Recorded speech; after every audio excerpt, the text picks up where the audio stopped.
Hey everyone, it's Heather Nichols, and today I have a set of cards to share that I created with the Graceful Ferns kit and a simple technique using alcohol inks. First, let's take a look at what's included in the Graceful Ferns kit. It's all enclosed in this zippered pouch with the Graceful Ferns sticker on the front, and in the kit you have the Graceful Ferns stamp set and coordinating dies. The stamp set includes 2 fern options, an outline and a solid, as well as a large with Sympathy sentiment stamp. The inside scoop stamp set with Sympathy sentiments for the front and inside of your card, the leafy frond die, and there's a set of 6 envelopes in sugar cube, toffee, saltwater taffy, jelly donut, sweet basil, and pea pod, along with 6 envelope seals with the fern design on them. In addition to the kit, I'll be using alcohol inks and also the new TE exclusive alcohol ink cardstock. We're using the Pinata alcohol inks by Jacquard, and I'll be using Rainforest Green, Teal, and Baja Blue. I have an ink blowing tool to manipulate the ink on the cardstock, which you'll see in just a little bit in the video. I'll be embossing, and so I have my Versamark ink, my anti-static powder tool, and gold embossing powder. I'm adding ink splatters with Copic opaque white ink and a water brush. And finally, I have bits and pieces gold drip drops that I will be adhering to my project with multi-medium matte. Here's a peek at a few of the colors offered in the Pinata alcohol ink line. I am loving these bright, vibrant colors, and I'm using a cool color scheme for this project, sticking with the kind of greens and blues. When you're working with alcohol inks, you want to apply them to a non-porous surface, which means they're not going to soak in and absorb into the paper. And our new alcohol ink cardstock that we carry at Tailored Expressions is just that,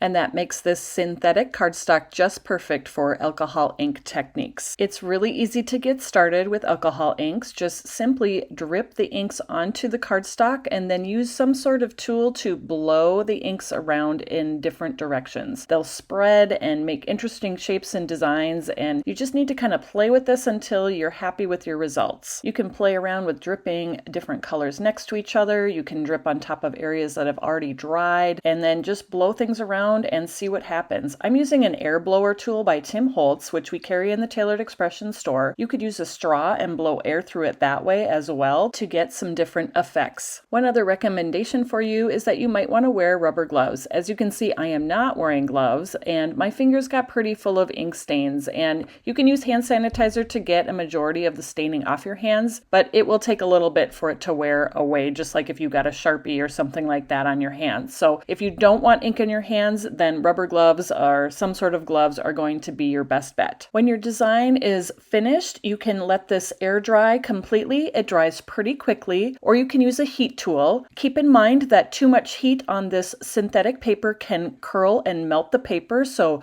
keep your heat gun moving so that doesn't happen, and keep that heat source just a little distance away from the cardstock. For the first background, I used the colors I shared in the supply list, Rainforest Green, Teal, and Baja Blue, and then for the second background, I used just the Rainforest Green and Teal. Once the backgrounds were dry, I decided to add splatters to them. I'm using Copic opaque white ink. I'm picking that ink up with a water brush and then tapping the brush over my fingers to add the splatters to the backgrounds. I'm setting the backgrounds aside until I'm ready to put the cards together, and I'm cutting out the leaves that are going to go on the front of the cards using the leafy fronds die. I'm cutting 4 of them out. I'm going to use 2 on each card, and I'm cutting them out of sugar cube cardstock. I'm running them right through my die cut machine, and I did have to use my metal shim to get everything to completely cut out. There's quite a bit of detail in this beautiful die. Next is the sentiment, and I'm using the large with Sympathy sentiment from the Graceful Ferns stamp set. I'm setting that up in my MISTI, and then we'll close the lid of the MISTI to pick up the stamp.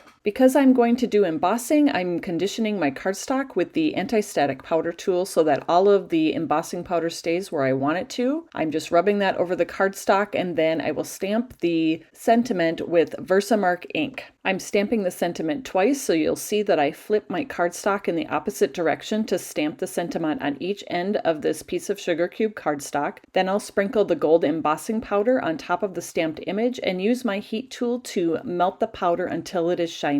I'm cutting the sentiments out with the coordinating die, and I'm just lining that up over the embossed sentiment, holding it in place with Scotch removable tape, and then I just use a pair of scissors to trim the cardstock down so these can fit through my Sidekick machine. And now it's time to put these cards together, I trimmed the backgrounds to 4 by 5 1/4, and then I'm adding them to a card base that I cut out of poblano pepper cardstock. Then I arranged how I wanted the leafy fronds to go across the alcohol ink background, and once I had those where I wanted them, I added adhesive to the back and attached those to the card front. Once the leaves were adhered to the card, I used a pair of scissors to trim the stems even with the bottom of the card. For the sentiments, I took the die cut and I cut a few more layers without any stamping on it, and I'm going to layer up a few behind the main stamped layer just to pop this up a little bit more on the card. The final touch on this card is a few bits and pieces gold drip drops. I scattered them up through the leafy frond branches and adhered them to the card with multi-medium matte. This set of cards that I created with the Graceful Ferns kit is complete, and I hope you enjoyed learning the simple alcohol ink technique that I used for the background. All of the supplies that I used to create these cards can be found in the Tailored Expressions web store at tailoredexpressions.com. Thanks so much for joining me, everybody, and I'll see you next time.